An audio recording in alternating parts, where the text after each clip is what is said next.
नमस्ते, मेरा नाम विपुल है। मैं यक्स क्रिएटर नाम से ट्विटर हैंडल, इंस्टाग्राम हैंडल चलाता हूँ। यक्स क्रिएटर डॉट कॉम नाम से एक ब्लॉगिंग वेबसाइट भी शुरू की है। यूट्यूब चैनल पर पहला प्रयास है। आप सबका सहयोग रहा तो आगे चलाऊँगा, नहीं तो ट्विटर से ही हमारे लिए।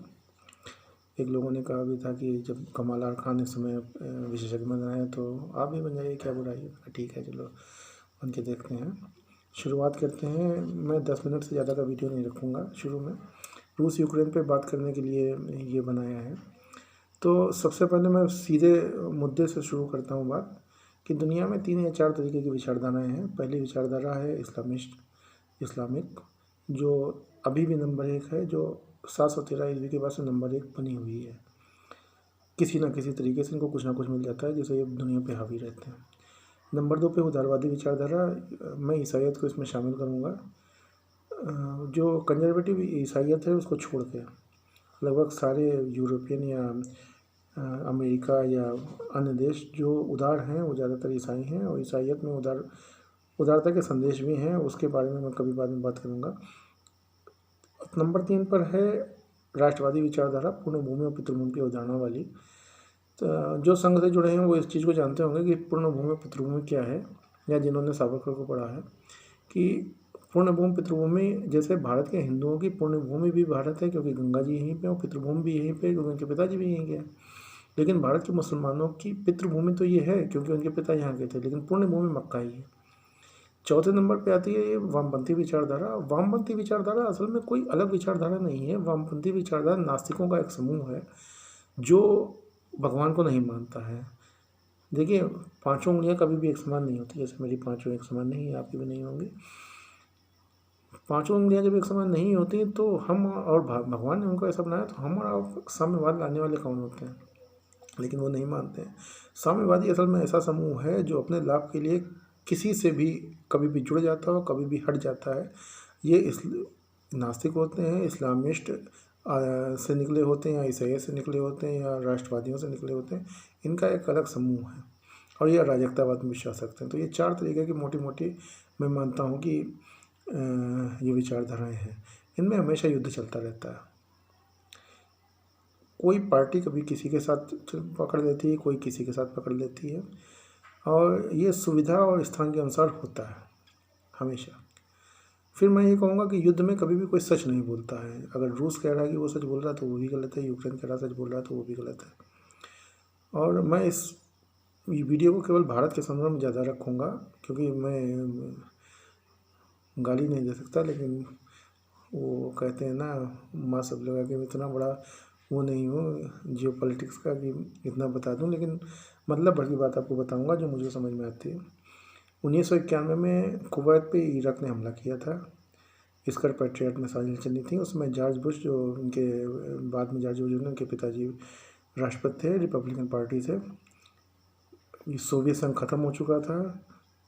मिखाइल गोर्बाचोव ने ग्लासनोस्ट और पेरेस्ट्रोइका के नाम पे सोवियत संघ के टुकड़े टुकड़े करवा दिए थे, जिसमें Lithuania, Latvia, Estonia, Belarus, Azerbaijan, Armenia, Kazakhstan, Uzbekistan ये सब थे।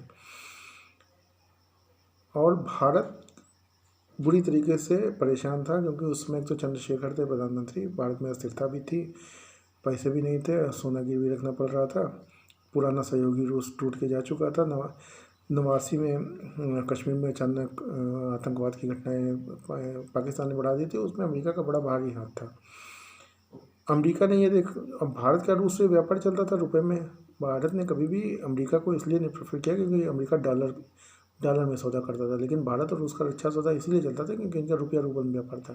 लेकिन जब सोवियत संघ खत्म हो गया तो रूस आ गया। रूस में इतनी ताकत नहीं थी कि वो खुद अपना कुछ कर पाए, तो भारत का क्या करता। उसमें रूस की सिर्फ बड़ी खराब थी। 89-90 में मैं अच्छे तरीके से जानता हूँ। मेरे मोहल्ले के 2-3 लड़के उसमें डॉक्टरी पढ़ने वहाँ गए थे, और रूस हिंदुस्तान के बिहार से भी ज़्यादा उस समय उसकी स्थिति खराब हो चुकी थी। येल्सिन थे प्रधानमंत्री, उसके बाद में गोरबाचोव, बाद में जो गोरबाचोव को बहुत गाली देते थे। फिर हुआ ये कि जब अमेरिका ने स्कट पैट्रियट मिसाइलें जब चली थी तो कुवैत को बचाया।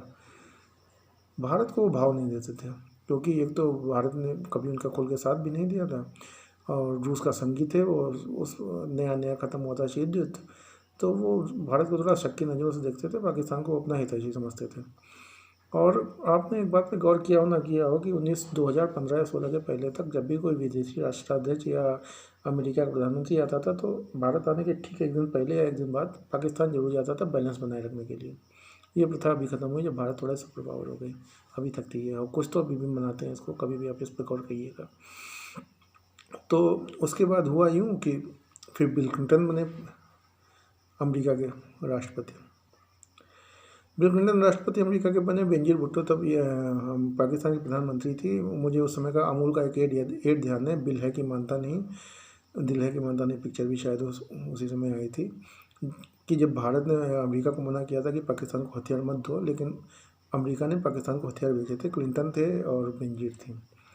तो आप समझो कि भारत की स्थिति अमेरिका की नज़र में कोई खास अच्छी थी नहीं। 96 आता है, 96 में अफ़गानिस्तान में जो शाह नजीबुल्ला थे, वहाँ पे पाकिस्तानियों के सहयोग से जो एक क्या कहते हैं उसको नाम, मुजाहिदीन, शाह नजीबुल्ला को रूसियों का थोड़ा सा वो हासिल था। शाह नजीबुल्ला को हटाने के लिए अमेरिका ने पाकिस्तान के सहयोग से वहाँ पे ये अहमद शाह मसूद और ये आपका एक और नाम ध्यान नहीं आ रहा मुझको, ये 3-4 थे, हाँ अब्दुल रशीद दोस्तम, उज़्बेक वगैरह थे, ये इनको बढ़ाया। ये लोग वहाँ पर आए और इन्होंने शाह नजीबुल्ला को मार डाला और उसको फांसी से लटका दिया। 96 की बात है। भारत के ठीक बगल में ये चल रहा था। अमेरिका ने इस खेल के द्वारा रूस को शिकस्त दे दी वहाँ पर, और भारत कुछ नहीं कर पाया। लेकिन पीवी नरसिम्हा राव या उस समय विदेश मंत्री, मुझे नहीं ध्यान था, बड़े वो मतलब संजीदा लोग थे। उन्होंने उस समय अमेरिका की स्थिति देखते हुए प्रयास किया था परमाणु परीक्षण का, कि हम अपने सुदृढ़ हो जाए, इनके भरोसे हम नहीं रह सकते, और चाइना हमारे खिलाफ रहेगा ही रहेगा, और रूस की स्थिति ये नहीं। लेकिन वो परमाणु परीक्षण किसी न किसी वजह से वो नहीं कर पाए नरसिम्हा राव। स्थिति यहाँ खराब हो रही थी 96 में अफ़गानिस्तान की एवज में पाकिस्तान में। अब पाकिस्तान में जब भी ये स्थिति खराब हुई तो अमेरिका को ज़्यादा फ़र्क नहीं पड़ा, क्योंकि वो अफ़गानिस्तान से हटाना चाहते थे रशिया को, उनका काम हो गया था, बनाना चाह रहे थे। अब आता है तालिबान को अगर आप ये मानते हैं कि केवल पाकिस्तान ने सहयोग किया या अमेरिका ने सहयोग किया, तो थोड़ा सा मेरा मतभेद है। तालिबान को बढ़ाने में रूस का भी बहुत बड़ा हाथ था। तालिबान में 25 से 30% पाकिस्तानी सेना थी सीधी, और उसको चूँकि रूस खार खाया बैठा था 96 में, जो नजीबुल्ला को हटाने के लिए अमेरिका वगैरह ने सहयोग किया था। उसके पहले उनको भी मार के भगाया गया था रूसियों को। तो पाकिस्तान को रूस का सपोर्ट तभी से शुरू होता है, और मैं जानता हूँ बहुत से लोग इस बात पे यकीन नहीं करेंगे, लेकिन आप इस बात को देखिए, अभी जो तालिबान की जो सरकार है, और रूस ने मान्यता दी थी उसको, खैर उस पर आगे जाएंगे। 99 में आते हैं। 99 में हुआ ये कि कारगिल युद्ध हुआ। परवेज़ मुशर्रफ की टुकड़ियों ने ऊपर सियाचिन के ऊपर जाके कारगिल पे कब्जा कर लिया। वो असल में जगह खाली रहती थी, जब जो जाता था कब्जा कर लेता, लेकिन वो मामला बढ़ता चला गया। भारत को युद्ध भी लड़ना पड़ा। तो उसमें किसी ने सपोर्ट नहीं किया था भारत का, ना अमेरिका ने ना रूस ने, लेकिन भारत अपने दम पे लड़ा इसको।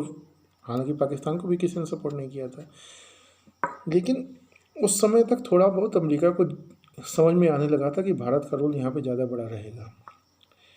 तो उस समय शांति वार्ता निपटाने में बिल क्लिंटन का बड़ा हाथ था। और जब ये अटल बिहारी वाजपेयी के संदेश वाहक वहाँ गए, तो मामला निपटा और पाकिस्तान को डरा धमका के मामला समाप्त करवाया गया। फिर तो 2003-4 तक ऐसी शांति बनी रही, फिर तख्ता पलट भी हो गया, परवेज मुशर्रफ भी आ गए। 2000 में व्लादिमीर पुतिन आते हैं येल्सिन के जाने के बाद में रूस में। व्लादिमीर पुतिन एक पूर्व KGB एजेंट था, जूडो का खिलाड़ी था, और ये भी सुना जाता है कि वो रासायनिक हथियारों से किसी को ख़त्म करने का एक्सपर्ट भी था। अब मुझे ज़्यादा नहीं, मैंने पढ़ा था, और वो वाकई में एजेंट तो है ही, और जूडो का खिलाड़ी भी है, और बहुत तेज़ दिमाग का भी है, और उसका दिमाग भी काफ़ी शार्प है। उसने अपने व्यक्तित्व से रूस के लोगों को अपनी तरफ किया, जो प्रशासनिक पार्टियां थी वहाँ के लोगों को अपनी तरफ किया। 2000 से 2008 तक व्लादिमीर पुतिन राष्ट्रपति रहे, 8 से 12 फिर प्रधानमंत्री रहे, और मेडवेडेव नाम का व्यक्ति तब राष्ट्रपति हो गया था, जो पहले प्रधानमंत्री था, और 12 के बाद में तो पुतिन अभी तक हैं। तो कुल मिला के 2000 के बाद से व्लादिमीर पुतिन ही पूरा रूस चला रहे हैं। लेकिन 2000 में व्लादिमीर पुतिन इतने ताकतवर नहीं थे,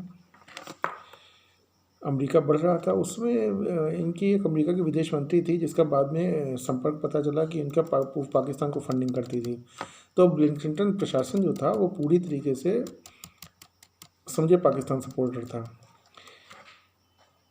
रूस उस समय धीमे धीमे उन्नति कर रहा था, धीमे धीमे वो बढ़ रहा था, सब तरफ देखते हुए, अपने खतरों को भांपते हुए। यूगोस्लाविया वगैरह भी शायद 92-93 में टूट चुके थे, तो पूर्वी यूरोप के स्थिति कोई ज़्यादा बढ़िया थी नहीं। अब 2000 में अलकायदा, यहाँ से अलकायदा की एंट्री होती है। अलकायदा पता नहीं कहाँ से आया, कहाँ गया। सऊदी अरब से वो आदमी उठा था, और क्या नाम था उसका, ओसामा बिन लादेन। उसको उठाने में पहले अमेरिका का ही हाथ था। जॉर्ज बुश जो 92 में राष्ट्रपति जॉर्ज बुश रहे थे, उनका लड़का जॉर्ज बुश अब राष्ट्रपति था। उसको इराक को भी निपटाना था, क्योंकि उसके बाप का बदला लेना था। फिल्मी कह लीजिए इसको, लेकिन बात तो सही थी। 2001 में जब ये हमला हुआ है ट्विन टावर पे, उसके बाद अमेरिका की आंखें खुली और पूरे पश्चिमी देशों की आंखें खुली कि यार ये क्या हो गया, ये तो इस्लामिक ताकतें बढ़ती ही चली जा रही हैं। अलकायदा पे उन्होंने रोक लगाई। अलकायदा के तार जुड़े हुए थे तालिबान से, तो तालिबान पे भी उन्होंने भाई शिकंजा कसा। तालिबान पे शिकंजा कसा, तो उसमें फ़ायदा भारत का ये हो गया कि जो वो कंधार कांड हुआ था, भारत की जो एयरलाइन में पकड़ी गई थी, भारत ने अमेरिका से सपोर्ट मांगा था, लेकिन उन्होंने दिया नहीं था। जब इनकी आंखें खोली तो इनको समझ में आया कि हाँ यार, ये गड़बड़ हो रहा है, कुछ इस्लामिक ताकतें बढ़ती चली जा रही हैं। तो जॉर्ज बुश ने पूरा एक सिस्टम बना के पहले तो ये आपको इसको गिराया है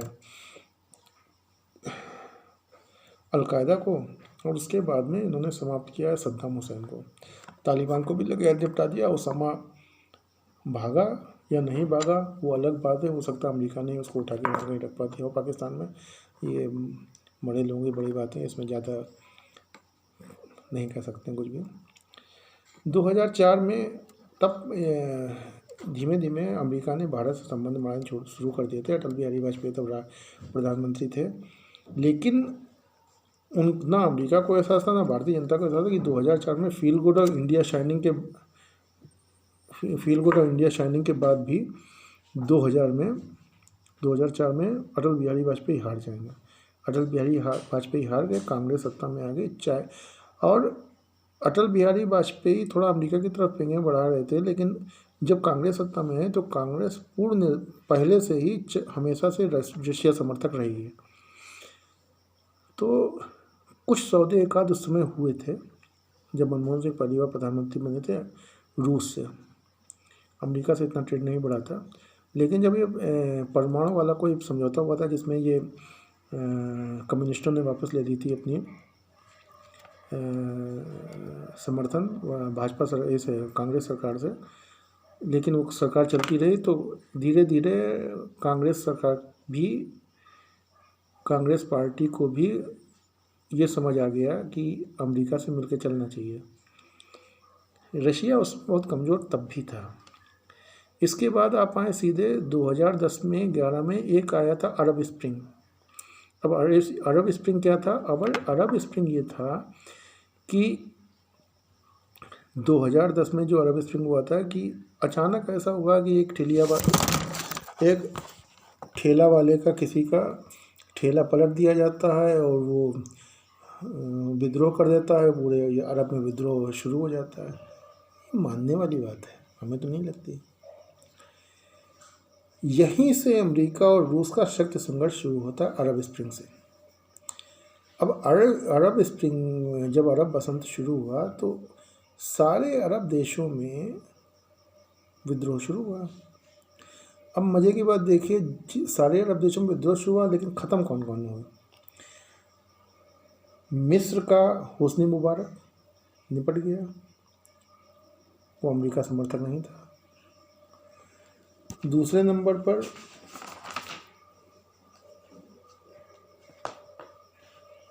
गद्दाफ़ी, कर्नल गद्दाफ़ी लीबिया का, उसको निपटा दिया अमेरिका ने। यमन का सालेह था, वो भी निपट गया। कुछ देशों में सुधार हो गए, उसके बाद जनता शांत हो गई।